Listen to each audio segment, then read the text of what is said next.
السلام علیکم، امید کرتا ہوں خیریت سے ہوں گے۔ آج کا جو ہمارا ٹاپک ہے وہ ہے incorporation of sharia law into the contemporary legal regime, ٹھیک ہے۔ تو یہ ٹاپک میں تھوڑا جلدی میں بنا رہا ہوں کیونکہ اس کی میں نے کوئی خاص تیاری نہیں کی تھی اور پراپر طریقے سے اس کی میں نے تیاری نہیں کی تھی، لیکن آسان ٹاپک ہے، آپ اس کو ایزیلی سمجھ سکتے ہیں اور اس کو نوٹ ڈاؤن کر سکتے ہیں۔ تو ٹاپک سٹارٹ کرنے سے پہلے میری آپ سب سے ریکویسٹ ہے، میرا یوٹیوب چینل لائک، سبسکرائب اور شیئر لازمی کر دیں، اور میں آپ کو اس کا جنرل کنسیپٹ دوں گا، آپ اس کو ایزیلی سمجھ کے پڑھ سکتے ہیں، ٹھیک ہے۔ بس آپ نے غور سے میری بات سننی ہے کہ شریعہ لا کیا ہے اور انکارپوریشن کیا ہے اور کنٹریز کے لاز کیا کہتے ہیں اس بارے میں، بس آپ نے اس چیز کو سمجھنا ہے، ٹھیک ہے۔ انکارپوریشن سے مراد یہ ہے کہ ہم نے ایک قانون کسی اسٹیٹ میں چل رہا ہے، ہم نے اس قانون کے ساتھ ایک اور قانون کو لے کے چلنا ہے یا اس کے ساتھ ہم نے اس کو مرج کر دینا ہے، ٹھیک ہے، اس سے یہ مراد ہے۔ اور اگر ہم دیکھیں شریعہ لا کیا ہے، شریعہ لا ایک اسلامی قانون ہے جو کہ قرآن اور سنہ پہ بیس کرتا ہے، ٹھیک ہے۔ قرآن اور سنہ سے کے بعد اگر ہم دیکھیں سیکنڈری سورس تو وہ اجماع، قیاس، استحسان وغیرہ ہیں، جن کی میں ایک الگ سے ویڈیو اپلوڈ کروں گا تاکہ آپ کو مکمل طور پہ اس کی بھی سمجھ آ جائے، ٹھیک ہے۔ اب آپ دیکھیں کہ دو آپشنز ہوتے ہیں، ٹھیک ہے۔ دو آپشنز سے مراد یہ ہوتا ہے کہ دو کنڈیشنز ہوتی ہیں، یا تو کسی قانون کو امینڈ کیا جاتا ہے اس کی انٹرپریٹیشن کر کے، یا اس کی الگ سے انٹرپریٹیشن کی جاتی ہے، یا تو ایک نیا قانون بنا کے یا نیا ایکٹ پاس کر کے اسی ملک کے اندر چلایا جا سکتا ہے، ٹھیک ہے۔ اب ایک ترتیب سے پڑھتے ہیں کہ انٹرپریٹیشن کون کرتا ہے۔ انٹرپریٹیشن سے مراد یہ ہے کہ اب ایک قانون ایک کنٹری میں موجود، ٹھیک ہے، اس کنٹری نے آج سے 20 سال پہلے ایک قانون کی انٹرپریٹیشن کر دی اس وقت کی جو سٹیزنز ہیں ایک اسٹیٹ کے، اس وقت کی نیڈس کے مطابق، لیکن آج نیڈس بڑھ گئی ہیں، ایک ہیومن رائٹس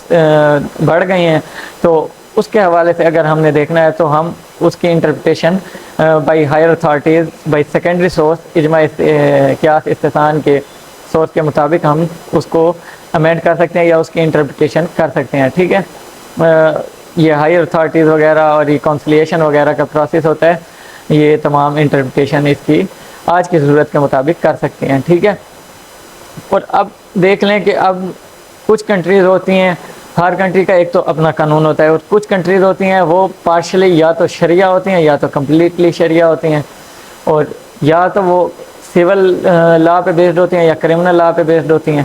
یا ٹارٹس پہ بیسڈ ہوتی ہیں، ٹھیک ہے۔ تو ہم نے یہاں پہ دیکھنا ہے کہ اب دیکھیں ایگزامپل دیتا ہوں کہ ملیشیا ایک ایسی مسلم اسٹیٹ ہے جس میں شریعہ لا بھی چل رہا ہے اور سول لا بھی چل رہا ہے۔ شریعہ لا موسٹلی انہیریٹنس کے میٹر سے ڈیل کرتا ہے اور اس سے ریلیٹڈ جو قوانین ہے، اور جو سول لا ہے وہ ہے سول میٹر سے ڈیل کرتا ہے، مطلب جو آپس کے سٹیزن کے لین دین ہوتے ہیں لائک کانٹریکٹس وغیرہ، وہ سارے سول لا میں آتے ہیں۔ اور اگر ہم پاکستان کے ایگزامپل لیں تو پاکستان ایک شریعہ بیسڈ کنٹری ہے، جس کا جو آپ نے PPC پاکستان پینل کوڈ پڑھی ہوگی، اس میں سب سے پہلے شروع والے سیکشنز میں لکھا ہوا ہے کہ حاکمیت اللہ تعالیٰ کی ہوگی، سورینٹی اللہ تعالیٰ کی ہوگی، اور قرآن اور سنہ کے منافق کوئی بھی قانون نہیں بنایا جائے گا۔ اس سے مراد ہے کہ ہمارا جو قانون ہے وہ ہے قرآن اور سنہ پہ بیس کرتا ہے، اس سے منافی ہم کوئی قانون نہیں بنا سکتے، ٹھیک ہے۔ اور اگر ہم دیکھیں ترکی اور ایجپٹ کے اگر ہم ایگزامپل لے لیں، ٹھیک ہے، ترکی اور ایجپٹ سیکولر اسٹیٹ ہے۔ سیکولر اسٹیٹ سے کیا مراد ہے؟ سیکولر اسٹیٹ سے مراد ہے ان کا جو گورنمنٹ کا قانون ہے یا گورنمنٹ کا جو ایک ریلیجیس ہے وہ نہیں ہے، جس طرح پاکستان کا ایک ریلیجیس ہے وہ اسلام، ٹھیک ہے۔ تو وہ ایک سیکولر اسٹیٹ ہے، وہاں پہ شریعہ بیسڈ قانون نہیں ہے، وہاں کے ان کے اپنے کسی مطلب ان کو لمیٹائز نہیں کیا گیا، ایک فکس نہیں کیا گیا کہ ہمارا یہ اس نیچر کا قانون ہے، ٹھیک ہے۔ وہ کرمنل لا بھی فالو کر رہے ہیں، سول بھی کر رہے ہیں، اور شریعہ بھی کر رہے ہیں پارشلی، ٹھیک ہے۔ تو اس کے بعد اگر ہم دیکھیں ہائیبرڈ کیا ہے، ہائیبرڈ سے مراد یہ ہوتا ہے کہ شریعہ بھی ہو سکتا ہے اور جو اس کنٹری کا اپنا قانون ہے لائک کرمنل لا، تو وہ بھی ہو سکتا ہے۔ ہائیبرڈ مطلب دونوں قانون کو ہم اکٹھا لے کے چل سکتے ہیں، ٹھیک ہے۔ لیکن آپ کو یہ بتا دوں کہ کچھ شریعہ لا کی وجہ سے کچھ کنٹریز ہیں جو شریعہ لا کو اس لیے سائڈ پہ رکھتی ہیں کیونکہ اس پہ انٹرنیشنل لا میں کچھ کنٹروورسیز رائز ہوئی تھی، ٹھیک ہے۔ وہ کنٹروورسیز کیا ہیں؟ دو کنٹروورسیز تھی موسٹلی، جو بیسک تھی وہ یہ تھی کہ ایک تو پنشمنٹ اور دوسرا انڈیپینڈنس آف وومن، ٹھیک ہے۔ پنشمنٹ سے کیا ریلیٹڈ ہے کہ پنشمنٹ جو شریعہ لا کے مطابق جو بھی پنشمنٹس ہیں وہ کچھ ہارش پنشمنٹس تھی، ٹھیک ہے۔ لائک آپ دیکھیں گے اسلام میں ایسے تھا کہ شروع میں کہ اگر کسی شخص نے چوری کی ہے تو اس کا ہاتھ کاٹ دیا جائے گا، یا آنکھ کے بدلے آنکھ، یا جان کے بدلے جان، یا بازو کے بدلے بازو، ٹھیک ہے، یہ ہوتا تھا، ٹھیک ہے، جس کو کہا گیا کہ یہ ہیومن رائٹس کی وائلیشن کرتا ہے، اس کو سائڈ پہ کیا جائے، ٹھیک ہے۔ اور عورت کی آزادی سے کیا مراد ہے؟ اسلامی قانون اجازت نہیں دیتا کہ ایک مرد ایک عورت کو پڑھائے، یا تو ایک عورت کھلے طریقے سے باہر تعلیم حاصل کرنے جائے، تو اس پہ بھی کنٹروورسی تھی۔ لیکن اس پہ میں آپ کو ایک میرے پاس واقعہ ہے، مجھے صحیح طرح سے یاد تو نہیں ہے، وہ کہتے ہیں کہ